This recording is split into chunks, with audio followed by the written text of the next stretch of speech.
اب سے تھوڑی دیر پہلے نے امریکی صدر کی طرف سے پیش کیے جانے والے 20 نکات کے اوپر اپنے مثبت رد عمل کا اظہار کیا ہے اور انہوں نے مذاکراتی عمل میں شریک ہونے کا اعلان کیا ہے۔ انہوں نے امریکی صدر اور مسلم قائدین کا بھی شکریہ ادا کیا ہے۔ یہ ایک اہل فلسطین کے لیے اور ان سے محبت رکھنے والوں کے لیے ایک مثبت پیغام ہے۔ پورا عالم اسلام یہ چاہتا ہے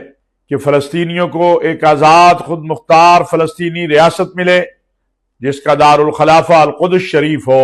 الاقصی کو آزادی ملے اور اسرائیل کی بربریت و وحشت کا خاتمہ ہو۔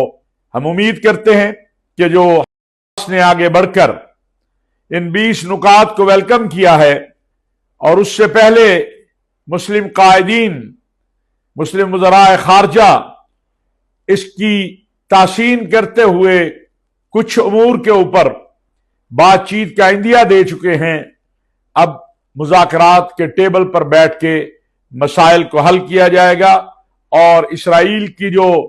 ہٹ درمی ہے اس کا خاتمہ ہوگا، مظلوم فلسطینیوں پہ ظلم و ستم اور بربریت کا جو سلسلہ ہے وہ ختم ہوگا اور الاقصی کو آزادی نصیب ہوگی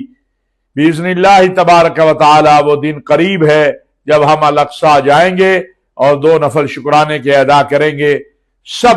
اہل اسلام سے، امن چاہنے والوں سے درخواست ہے کہ وہ خوب دعا کریں کہ اللہ تبارک و تعالی اس عمل کو خیر کا عمل بنا دے،